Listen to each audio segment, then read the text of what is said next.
हम लोग 40 के प्रथम रविवार में हैं। आज का पहला पाठ उत्पत्ति ग्रंथ अध्याय 9 पद संख्या 8 से 15 लिया गया है। लेकिन उत्पत्ति ग्रंथ अध्याय 6 बहुत बारीकी से कुछ बातों को कहती है कि संपूर्ण पृथ्वी पर मानव जाति की संख्या बहुत बढ़ गई थी। इसके साथ मनुष्य की दुष्टता भी बहुत बढ़ गई थी। इसलिए ईश्वर ने कहा मनुष्य जाति और उसके साथ रहने वाले पशु पक्षी, जमीन में रेंगने वाले जीव जंतु को मैं नष्ट करूंगा। और उसने प्रलय भेजा। एक बात याद रखने की है कि संपूर्ण पृथ्वी में मनुष्य के पापाचरण के कारण ईश्वर न केवल सृष्टि को नष्ट करना चाहा, परंतु नई सृष्टि गढ़ना चाहा। इसलिए ईश्वर ने नूह से कहा,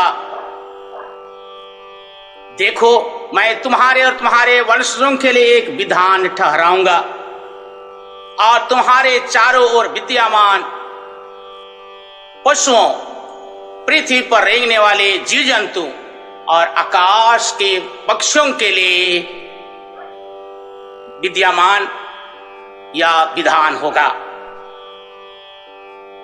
बहुत बड़ी चीज है।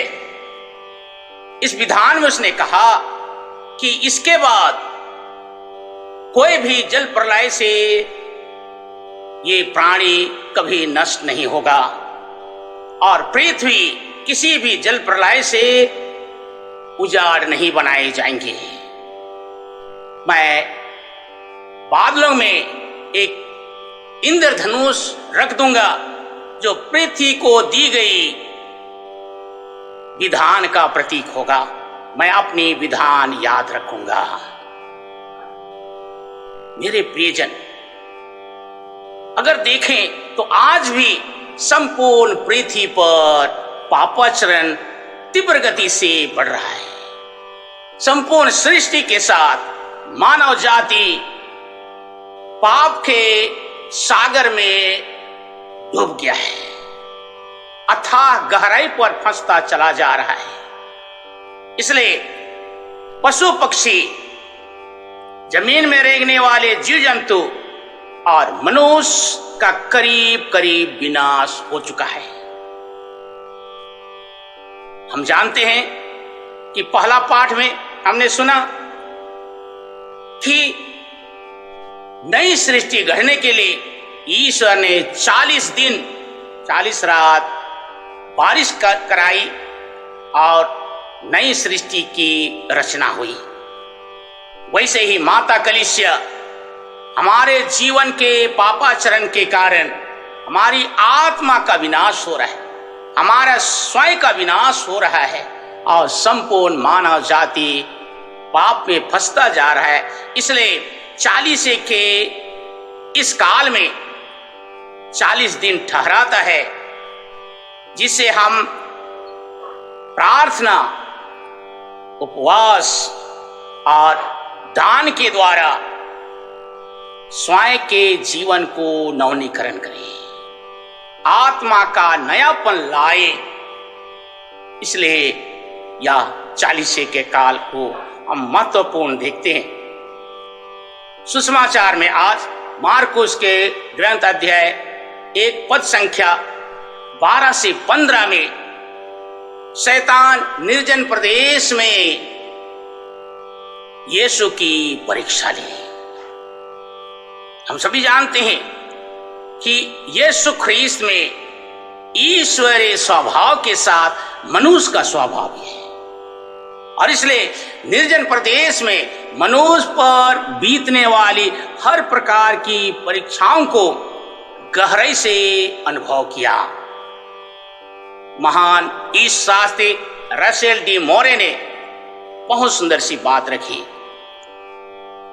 कि यीशु की तरह हमारे भी परीक्षाएं होंगी, क्योंकि हमारे तरह यीशु ख्रीस्त की भी परीक्षा हुई।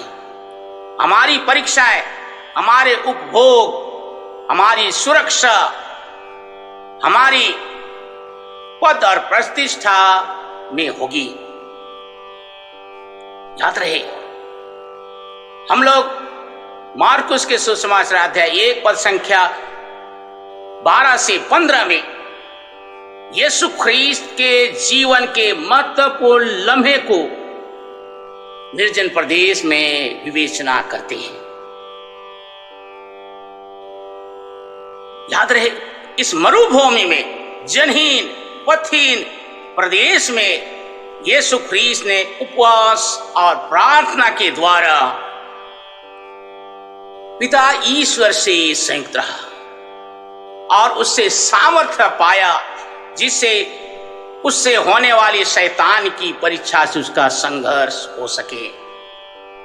मेरे प्रियजन, आपके और मेरे जीवन भी वह मरुभूमि, निर्जन स्थान, जनहीन पथहीन अवस्था होती है, जब हम बेहद ही परेशान होते हैं, विचलित होते हैं, विह्वल होते हैं, हमारे जीवन में निराशा भर जाता है, जीवन निराश हो जाता है, हम लोग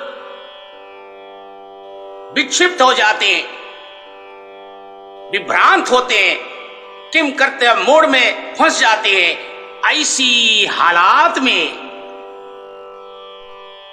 हमारे शरीर के 5 इंद्रियां अपना द्वार शैतान के लिए खोल देता है, और इस समय ही, इस हालात में ही, निर्जन अवस्था में ही, विह्वल अवस्था में ही और विक्षिप्त अवस्था में ही हम सुखवाद, भौतिकवाद और कहें तो अहंकार भाव में फंसते दिखाई देते हैं। इसलिए इस हालात में प्रार्थना और उपवास की जरूरत है।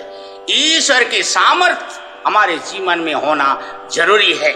जिसे यीशु ख्रीस्त अपने पिता के साथ प्रार्थना उपवास में संयुक्त रहे, उसने धर्म ग्रंथ के माध्यम से शैतान के हर परीक्षा को जीत लिया।